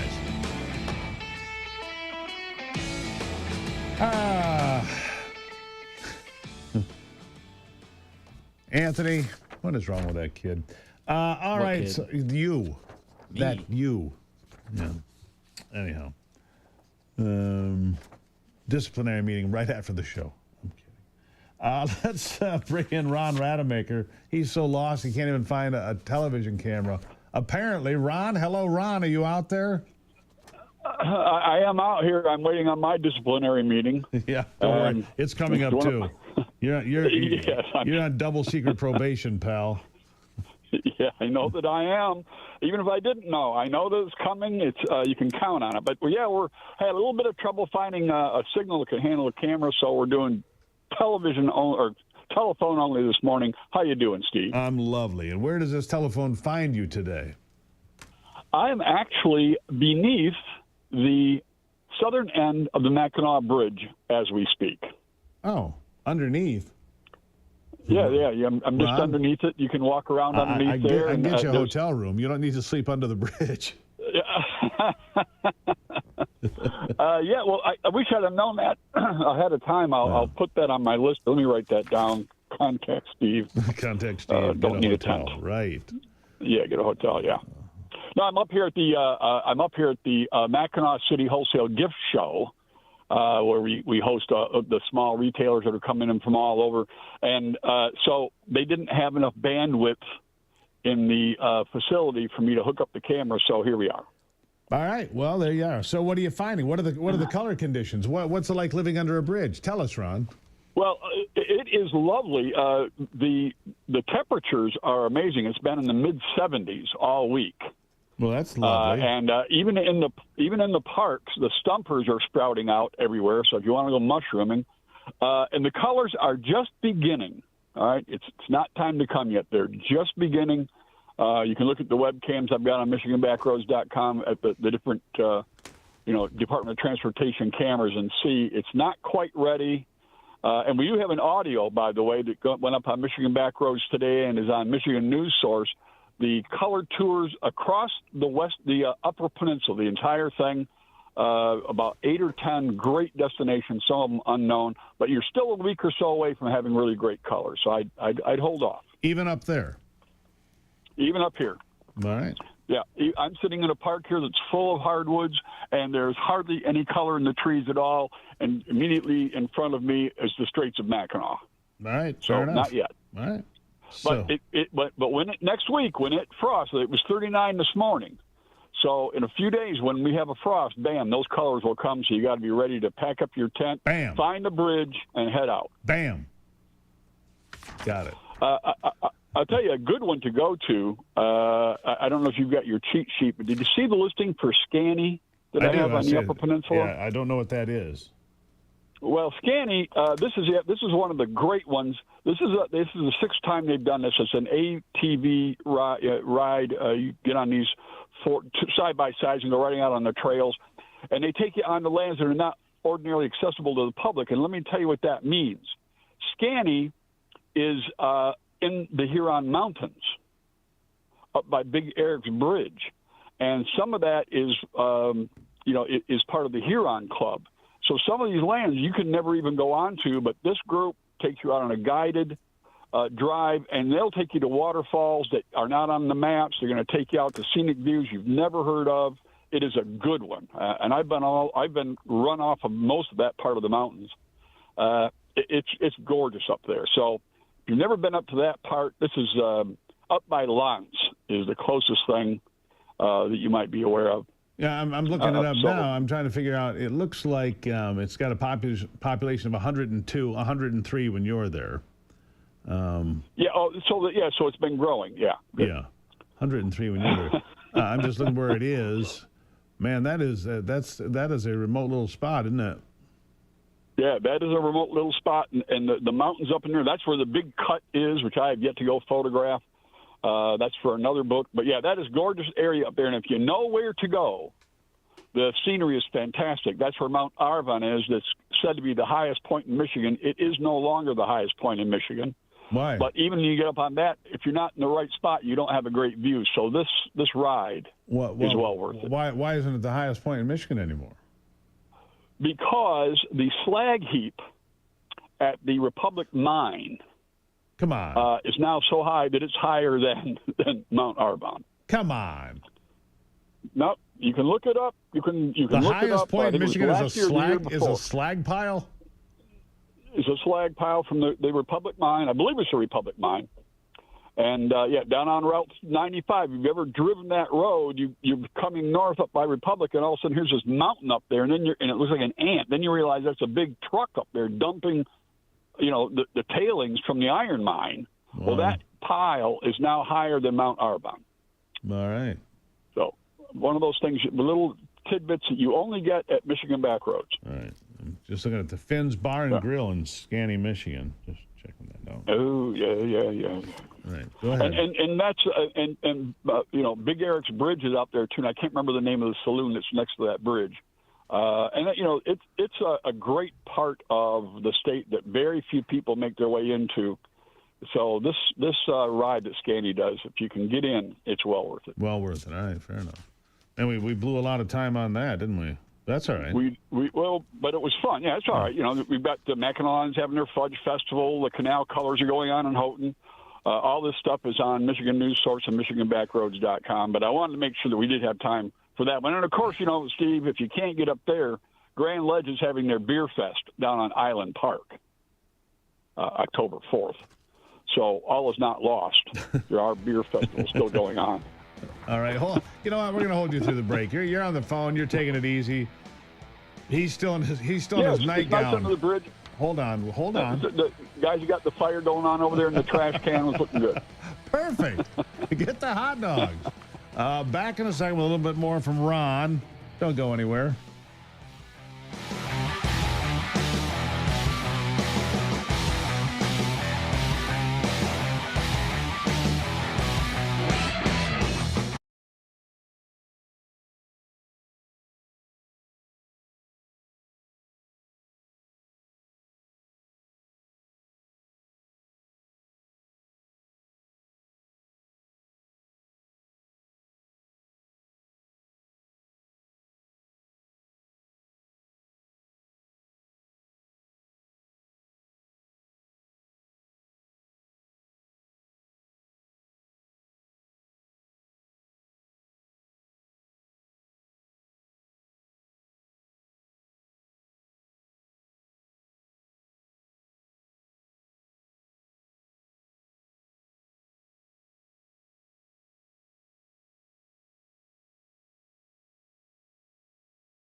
All right, Ron Rademacher, everybody. He's out doing the color check for us. We had room for about 2 more minutes worth of some interesting stuff going on right now all over Michigan. Ron, what do you got for me?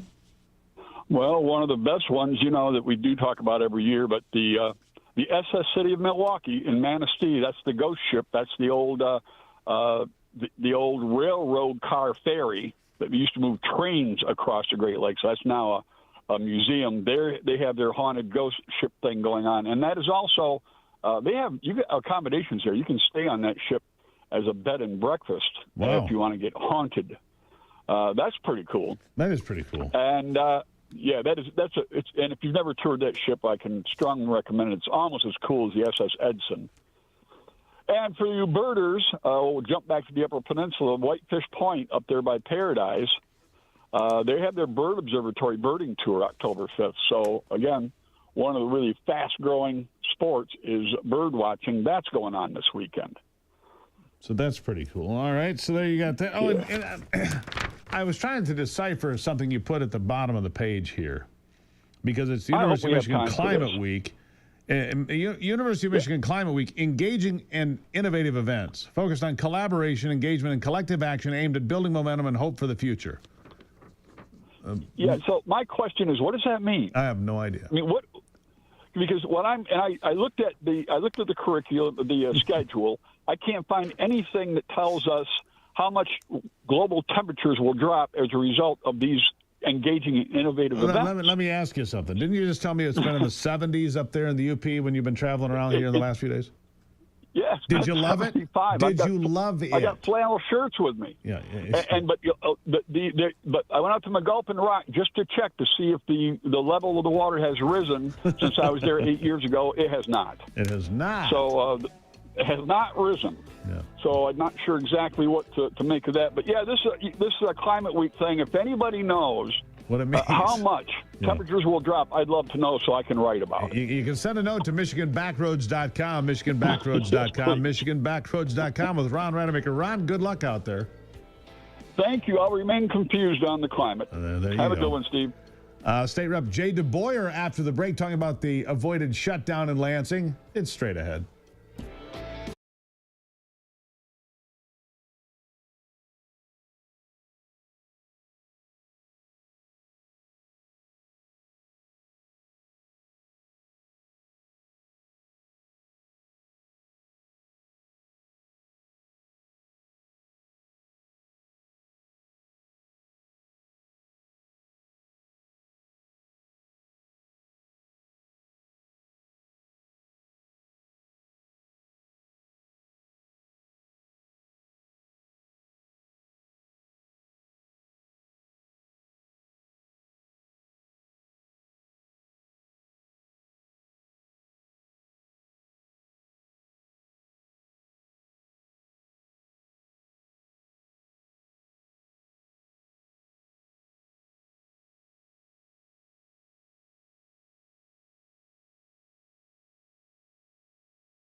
All right. Well, did we make it? Did we thread the needle? It seems we did, from what I'm understanding. As far as not having a 1-2 punch for shutdowns, D.C. is shut down. Apparently, the federal government shut down.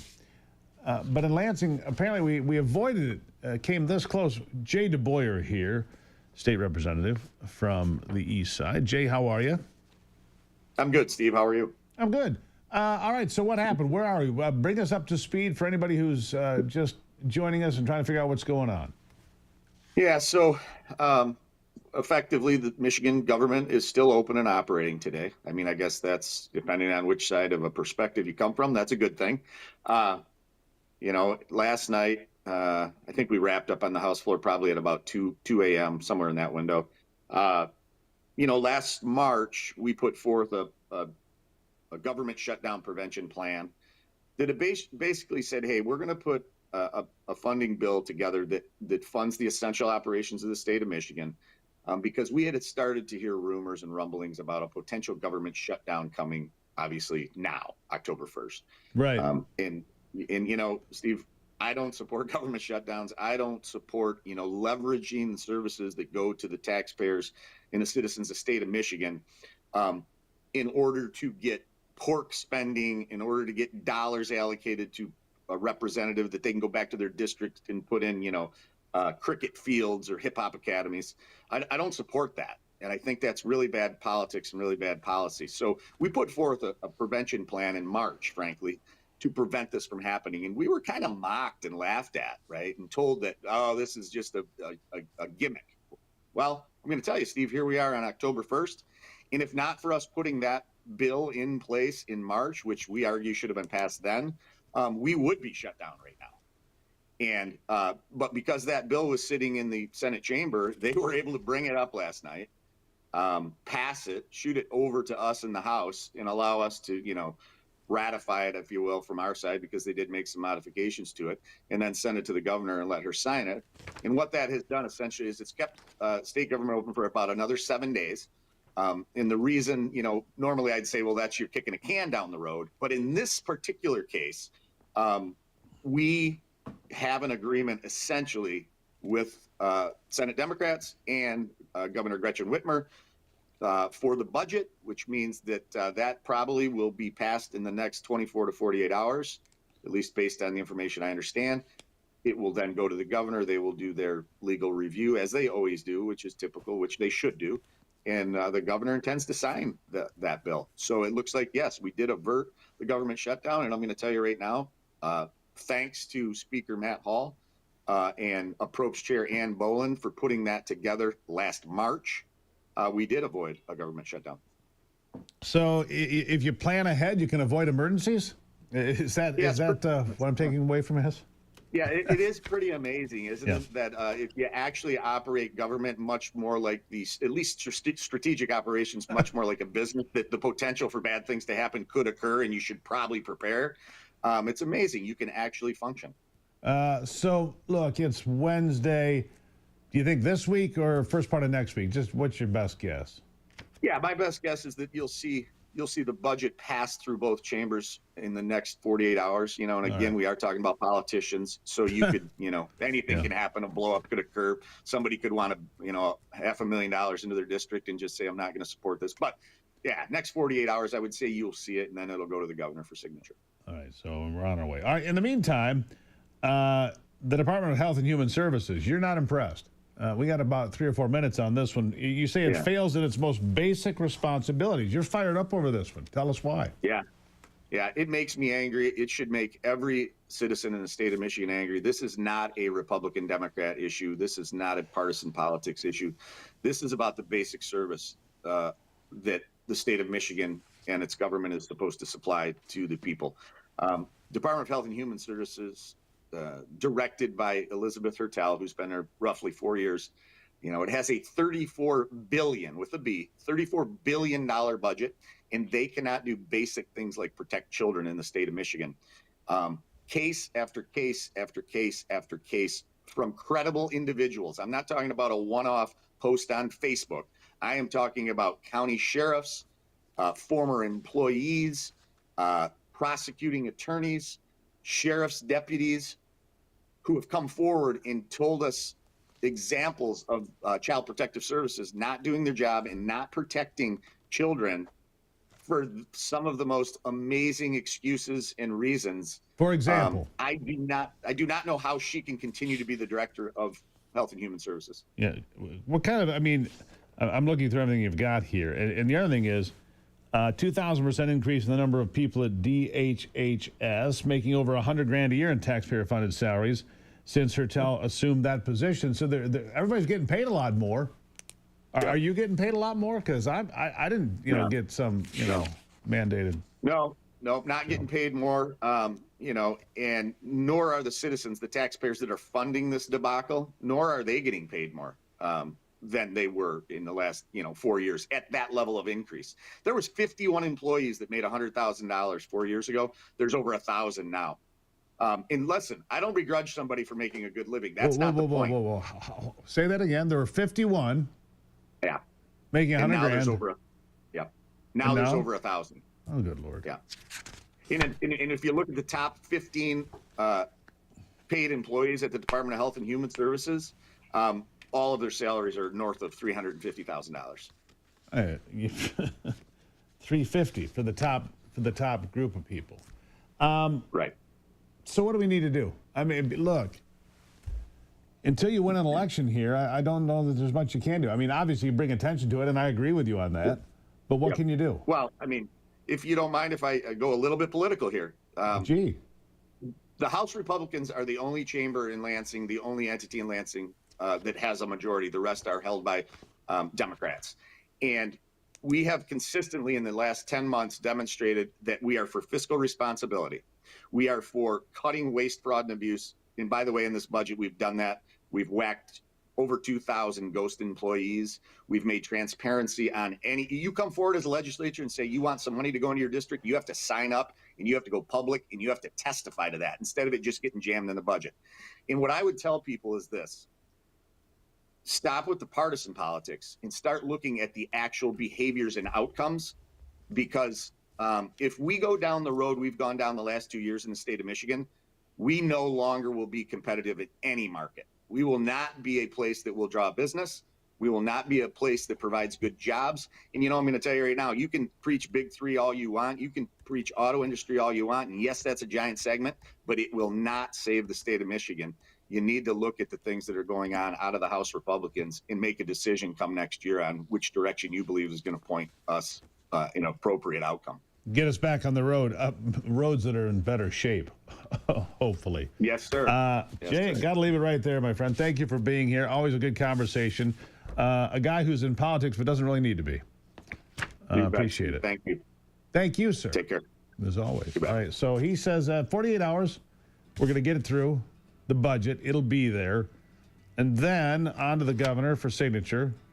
I guess we'll find out, won't we? I guess we will find out. I think he's probably right. That's what I'm hearing. That's what the rumblings are. And good to Speaker Hall and his team for being prepared. It's going to rain someday. Be prepared for it, right? Quick break here on the Steve Gruber Show. I'll be right back.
You know, in studying Aristotle at Hillsdale, which we've been doing recently, everything is in pursuit of some good, apparently, and some good, right?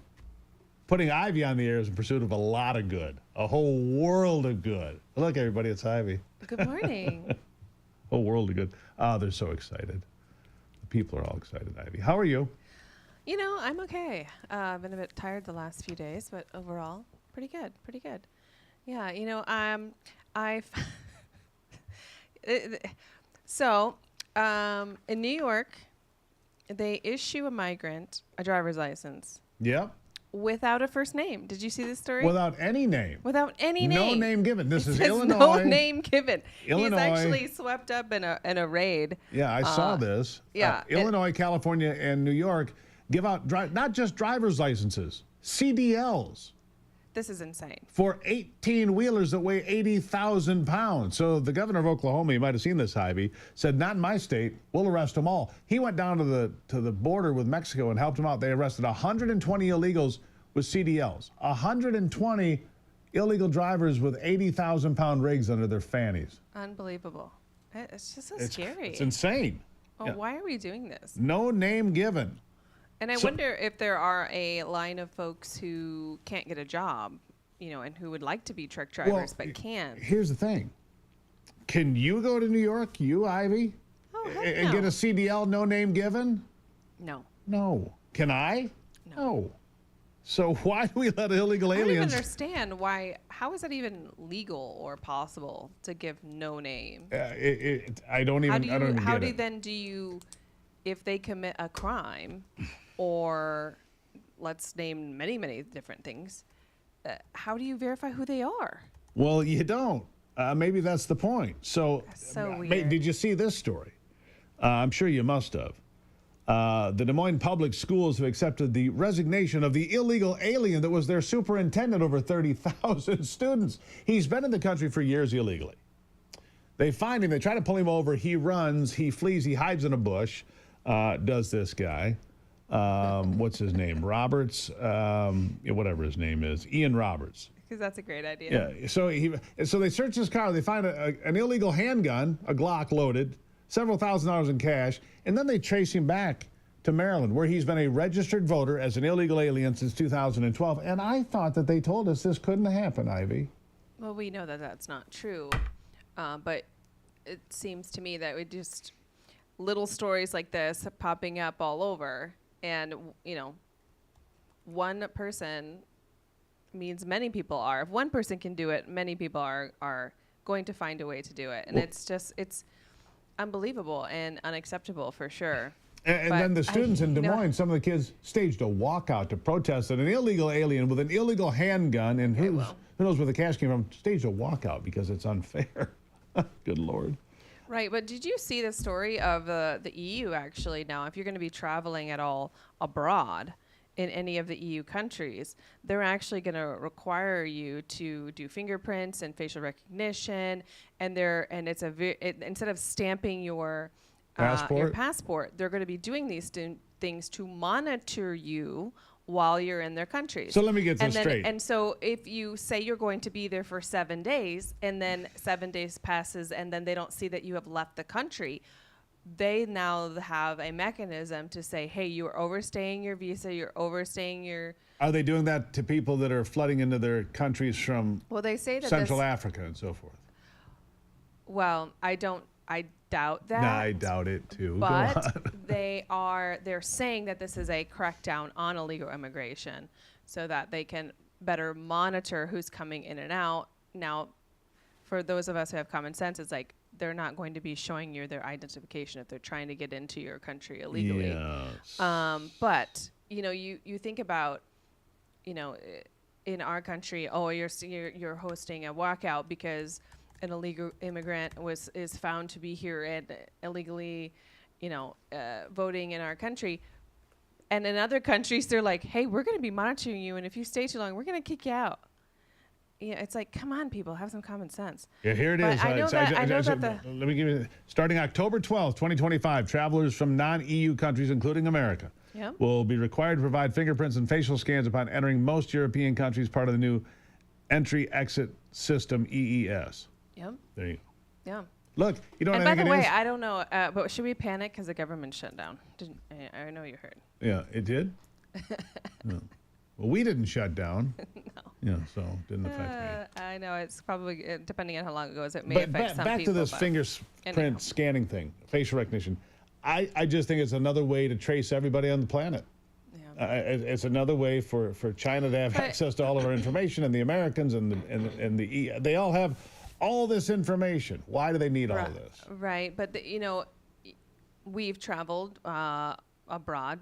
We've gone to we went to Costa Rica, and then we had traveled last year. Was it the year before to Turks and Caicos? Yep. They're already actually scanning your face. Well, they do it at the airport. They take your picture every day. Yeah, so it's not But now this it's is not fingerprints. something new that they're doing. The fingerprinting is new, but I just hope they say that they delete all of the pictures after they've been utilized. So after your travel is over, they say that they delete them, but I don't know if that's true or not. I'm trying to figure out which of the first two. They got the first two countries. Estonia, day one, a country that's pretty free, actually. I would go to Estonia. I've never been there, but I would. And I don't see Luxembourg and Estonia, the first two little countries. But it'll roll out for everybody. Anyhow, I don't know. I hate it, and on the same token, we've got these things in our pocket, and they're being scanned and listened to, and thousands of bits of information sold every day with your name on it, my name. I don't. Yeah. You don't like it, though, do you? I don't know. Are you just? I have mixed feelings about it. I mean, you're already using our face to open our cell phones, and we've done that, and as I said, traveling to some other places. I don't know what kind of, what are they going to do with the information? That's my question, anyhow. That's All right. the scary part. Are they doing it to the illegals that they're letting in? No, in all of those course not. countries? Shush. Oh. Racist. What? All right, thanks, What? Ivy. Love you. Love you. Anthony, another write-up after the show. What are you talking about? Well,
Anyhow, welcome back. All right, so Greenland. Anthony just says, when are we getting Greenland? I said that's a fine question. Actually, you didn't say anything. Well, I thought it. I heard it up here. So you've got, when Donald Trump came in, he said Canada 51st state. Greenland should be part of what we have, and the Panama Canal must come back. He hasn't forgotten about those things. And when you have the 800 flag officers, generals and admirals and everything else back in the United States talking about the new direction for the United States military, get rid of this woke nonsense, focus on protecting this country, the Golden Dome, focusing on the Western Hemisphere. Again, I'm going to tell you again that I believe we could be engaged with Venezuela in a shooting war of some fashion within the next week or two, maybe sooner. I do, because they've shown a zero tolerance, they being the administration in Washington, the Trump administration, showing zero tolerance for what's happening there. Anyhow, so as you look at all of this in context, Donald Trump wants to put America first. He doesn't want people dying from fentanyl. He doesn't want people being exploited in human trafficking. He wants the American border secured. All of these things lead back, oftentimes, more recently, you hear a lot about Mexico, but Venezuela has been a big offender of the people they send here. They did empty their prisons. They did send mentally unstable people to our country, a lot of them. Yeah, just go there. And crime in Venezuela dropped, go figure. So we'll see what happens with all of that as we move forward. What's going to happen? I don't know. But I think it's entirely possible we're in a shooting war with that country before too much more time passes. Okay. And Greenland? Anthony wants to go vacation there. So could we get that wrapped up? All right. Thank you, Mr. President. Fight the good fight. Keep the faith. God bless America. I'm Steve Gruber. This is the Steve Gruber Show. Remember, only you can save America. So work harder. Be better. All right. Work harder. Be better. Every day. Talk soon.